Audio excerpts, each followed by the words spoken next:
শান্তিনিকেতনের আদলে আমরা এই পৌষ মেলা শুরু করেছি। শান্তিনিকেতনে যা হয় আমরা এখানে তাই করি। শান্তিনিকেতনে বসন্ত উৎসব হয়, পৌষ মেলা হয়, অলকর্ষণ হয়, আমরা এখানে করছি। তাছাড়াও রবীন্দ্রনাথ, নজরুল, বিদ্যাসাগর এবং 21শে ফেব্রুয়ারি ভাষা দিবসটা পালন করছি। আমাদের ছেলেমেয়েরাই এখানে স্টল দিচ্ছে, তারাই খাবার তৈরি করছে, আবার তারাই বিক্রি করছে। তো এটা চেষ্টা করা হচ্ছে সেইভাবেই তৈরি করার জন্য। তো এখানে 235টা সাংস্কৃতিক সংগঠন এবছরে পার্টিসিপেট করছে। পশ্চিমবাংলার বিভিন্ন জেলা থেকে তারা আসবে এবং 4টি মঞ্চে, বকুলবীথি মঞ্চ, সোনাঝুরি মঞ্চ, আম্রকুঞ্জ মঞ্চ এবং নজরুল মুক্ত মঞ্চ, এই কটা মঞ্চে ধারাবাহিকভাবে অনুষ্ঠানগুলো হবে।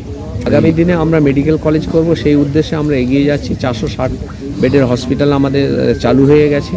2026 সালে যাতে মেডিকেল কলেজ করা যায় সেই জন্যই আমরা এগিয়ে চলেছি। এই অনুষ্ঠানে প্রথম দিনে উপস্থিত আছেন ডক্টর নুরুল ইসলাম, আল-আমিন মিশনের প্রতিষ্ঠাতা, আছেন কাজী কামাল নাসের, কবি, এবং আসবেন যারা দিলীপ মণ্ডল, প্রতিমন্ত্রী পরিবহন, আসবেন মনোরঞ্জন ব্যাপারী এবং আরও অনেকে আসবেন।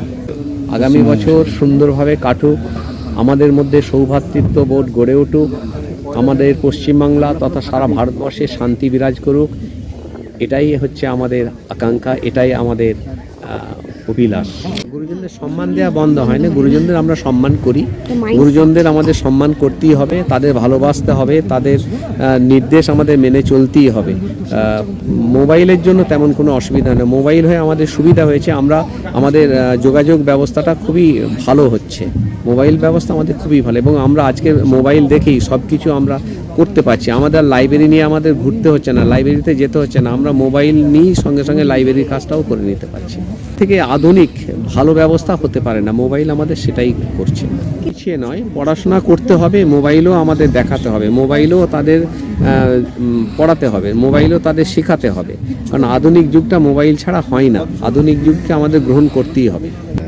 কিছুটা বিস্ময় এবং আনন্দের এই জন্যে যে আমি একটু আগেও বলছিলাম যে রবীন্দ্রনাথ শান্তিনিকেতন করেছিলেন অনেক কষ্টের মধ্যে দিয়ে, অনেক সময় নিয়ে, আস্তে আস্তে সেটা বড় হয়েছে, কিন্তু তারই আদলে সেটার দ্বারা অনুপ্রাণিত হয়ে একটা দ্বিতীয় শান্তিনিকেতন করার যে প্রচেষ্টা আব্দুর রব সাহেব নিয়েছেন এবং এত অল্প সময়ের মধ্যে এতটা করে ফেলেছেন, এটা যেমন বিস্ময়ের তেমনি আনন্দের তেমনি গর্বের।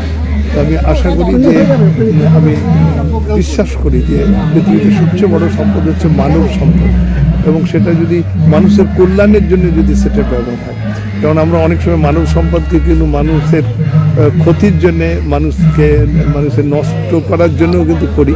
তো আমি চাইবো যে কল্যাণের জন্য যে কাজ হচ্ছে সেইটা হচ্ছে মহৎ কাজ, সেই মহৎ কাজটা কিন্তু ব্যবসা করছে। আমি এখন সবটা দেখে উঠতে পারি না, কিছুটা দেখবো এবং পরবর্তীতে আবার আসার ইচ্ছে রইল। I want to wish everyone Happy New Year. May this year bring happiness, peace, good health to everyone.